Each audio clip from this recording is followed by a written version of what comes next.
Now to the shooting at Fort Hood. Senator Joe Lieberman, who chairs the Senate Homeland Security Committee, is calling for a probe into whether the shooting was actually a terrorist attack.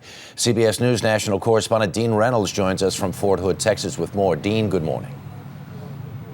Good morning, Harry. Well, as the Army searches for answers, a big unavoidable question is why so few people picked up on the many signals that Major Hasan was potential trouble.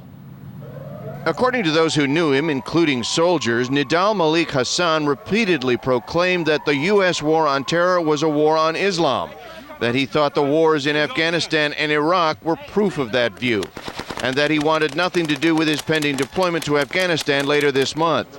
Strong, potentially alarming views for an Army psychiatrist to be expressing out loud, and yet apparently the service never intervened. If they knew something that could in fact have averted this from happening, they will be held accountable. One associate says he repeatedly complained to Army officials about a presentation Hasan made that justified suicide bombings.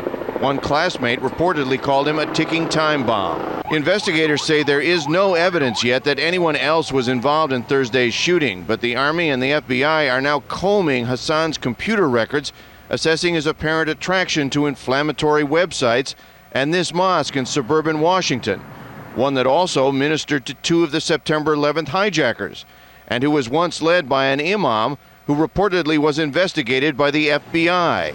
The Army and everyone else is being too politically correct right now. No one wants to use the M word or the J word, Muslim or jihadist. Now, there are a lot of reports out there today about Major Hasan's ties to alleged radical groups, including a website out there today which is praising his activities. But while the Army says there is no evidence that more than one person was involved in this, clearly the investigation has far to go. Harry? Dean Reynolds at Fort Hood this morning. Thank you.